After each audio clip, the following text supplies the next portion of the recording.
નમસ્કાર. આયુર્વેદના સુપ્રસિદ્ધ ગ્રંથ ભાવ પ્રકાશમાં કહેવાયું છે કે દિનચર્યા ઋતુચર્યા નિશાચર્યાન યથોદિતાન આચરણ પુરુષ સ્વસ્થ સદા તિષ્ઠતિ નાન્યથા. એટલે કે જે લોકો દિનચર્યાનું ઋતુચર્યાનું કે રાત્રિચર્યાનું પાલન કરે છે તે લોકો સદા સ્વસ્થ લાંબો સમય જીવી શકે છે. હવે આનું જ ગુજરાતીમાં સુભાષિત રૂપે આંશિક રૂપે વર્ણન કરેલું છે તે એ છે કે રાત્રે વહેલા જે સુએ વહેલા ઉઠે વીર, બળ બુદ્ધિ બહુ ધન વધે સુખમાં રહે શરીર. એટલે કે આ જ આનો ગુજરાતી પણ આંશિક અનુવાદ છે, યાદ રાખવાનું છે. આ પૂરેપૂરો અનુવાદ નથી, પરંતુ આનો અર્થ જોઈએ તો એને માત્ર બે વાત કરેલી છે કે રાત્રે વહેલા જે સુએ વહેલા ઉઠે વીર, એટલે કે રાત્રે વહેલું સુઈ જવાનું અને વહેલું ઉઠવાનું. પૂરા જીવનની કે પૂરી દિનચર્યાની અહીંયા વાત કરવામાં નથી આવી. એમાં એ કહે છે કે બળ બુદ્ધિ બહુ ધન વધે સુખમાં રહે શરીર. અતિશયોક્તિ અલંકારનો અહીંયા ઉપયોગ છે. આનાથી બળ વધે છે, થોડી ઘણી બુદ્ધિમાં વધારો થઈ શકે છે, પરંતુ બીજા બધા પાસાનો વિચાર અવશ્ય કરવો જોઈએ. ઇંગ્લિશમાં પણ આવી જ એક કહેવત છે, early to bed and early to rise makes a man healthy wealthy and wise. પરંતુ અહીંયા પણ આપણે જોઈએ કે અહીંયા પણ માત્ર સુવાની અને ઉઠવાની જ વાત કરેલી છે. જ્યારે આયુર્વેદ સમગ્ર જીવનનું દર્શન કરી માત્ર સુવા ઉઠવાની નહીં, પરંતુ પૂરા સમય દરમિયાન આપણે શું કરીએ છીએ એની પણ વાત કરે છે. તો જોઈએ આ શું વાત કરે છે સુભાષિત. સૌથી પહેલા એમને વાત કરેલી છે કે રાત્રે વહેલું સૂઈ જવું. આપણે માત્ર ઉઠવાની વાત કરીએ, પરંતુ સૂઈએ ગમે ત્યારે નીંદનો આઘાત થાય છે, ઊંઘ પૂરી નથી થતી અને એને કારણે ખૂબ બધા પ્રકારના રોગ થાય છે. એટલે પહેલી વાત ઉઠવાની ન કરતા સુવાની કરેલી છે. એટલે પહેલા રાત્રે વહેલા જે સૂએ, એટલે પહેલા સૂઈ જવું જોઈએ રાત્રે વહેલા. શું કામ? આયુર્વેદની દ્રષ્ટિથી ઊંઘનું ખૂબ જ મહત્વ છે, પુષ્ટિકર છે ઊંઘ. એટલે કે શરીરને જેમ આહારની જરૂર છે, એક ઉપસ્તંભ તરીકે આહાર છે, એમ બીજા ઉપસ્તંભ તરીકે નિદ્રાને પણ ગણાવેલી છે. ત્યારે આહાર જેટલું જ મહત્વ નિદ્રાનું છે. આ આહારમાં આપણે અનેક પ્રકારના દ્રવ્યો લઈએ છીએ, આપણને ખબર પડે છે, પરંતુ ઊંઘમાં એવા કોઈ દ્રવ્યો લેતા નથી, કોઈ ક્રિયાઓ થતી નથી વિશેષ. માત્ર ને માત્ર જે ક્રિયાઓ થાય છે આંતરિક થાય છે, પરંતુ એ ખૂબ મહત્વની હોય છે. તેથી ઊંઘનું મહત્વ આહાર જેટલું જ આયુર્વેદે આંક્યું છે. એ ઊંઘ રાત્રે જ સૌથી શ્રેષ્ઠ રીતે થાય છે. એટલે કે રાત્રિનો પહેલો પ્રહર પછીનો જે બીજો પ્રહર આવે છે, એટલે કે 9 વાગ્યા પછીનો સમય છે, એ રાત્રે સુવા માટે અતિ ઉત્તમ ગણાયેલો છે. એટલે અહીંયા રાત્રિના બીજા પ્રહરની વાત કરવામાં આવેલી છે. એટલે કે 9 પછી 10-11 વાગ્યા સુધીમાં સૂઈ જવું જોઈએ, જેટલે ગાઢ ઊંઘ આવે.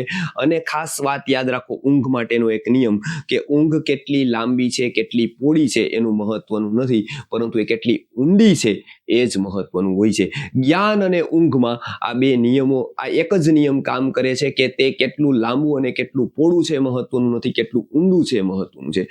ઊંઘ યદિ ઊંડી થાય છે તો ગ્રોથ હોર્મોન્સનું સેક્રેશન થાય છે, ગ્રોથ હોર્મોન્સ સ્રવે છે, અને એને કારણે આપણા શરીરની જે વિકાસ કરવાની પ્રક્રિયા છે એ વ્યવસ્થિત રૂપે થઈ શકે છે. એટલે બાળકનો વિકાસ પણ ઊંઘ વ્યવસ્થિત હોવાથી થાય છે, આપણા મસ્તિષ્કનો વિકાસ પણ ઊંઘ વ્યવસ્થિત હોવાથી થાય છે, આપણા શરીરના વાત પિત્ત અને કફનું બેલેન્સ પણ ઊંઘને જ આધારે છે.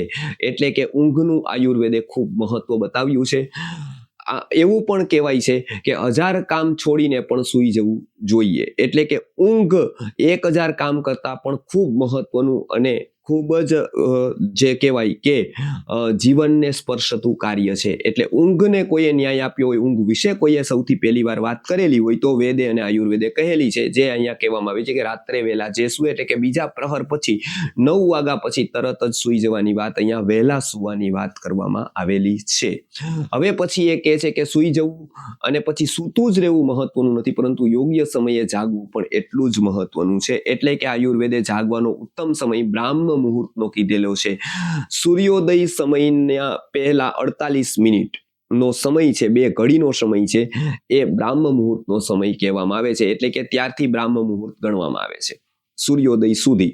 એટલે કે સૂર્યોદય પહેલા 48 મિનિટ, એટલે કે ઓલમોસ્ટ પોણી કલાકથી 1 કલાક પહેલાથી લઈ અને સૂર્યોદય સુધીના સમયમાં જાગી જવું જોઈએ. સૂર્યોદય પછી ઉઠવાથી કફ શરીરમાં વધે છે અને અનેક પ્રકારના રોગો થવાની સંભાવના હોય છે. એટલે કે વહેલું ઉઠવું, એટલે કે એવું નહીં કે 2-3 વાગે ઉઠી જવું, પરંતુ વહેલું ઉઠવું એટલે કે સૂર્યોદય પહેલા 48 મિનિટ સુધીના સમયમાં ઉઠવું એ આદર્શ મનાયેલું છે, જેથી ઊંઘ પૂરી થઈ જાય છે અને એનાથી ફાયદો થાય છે કે એક તો પાચન બરાબર થયેલું હોવાથી, વાતપિત્ત કફ સમ થયેલા હોવાથી બળ વધે છે, બુદ્ધિ વધે છે કેમ કે ત્યાં પ્રજ્ઞાપરાધ થતો નથી. એ દ્રષ્ટિથી અહીંયા બુદ્ધિ વધારવાની વાત કહેલી છે. એટલે કે પ્રજ્ઞાપરાધ ન થતો હોવાથી બુદ્ધિને નુકસાન કરનારું જે વસ્તુ છે અહીંયા થતી નથી. એટલે કે અહીંયા બુદ્ધિ વધારવાની વાત કરે છે.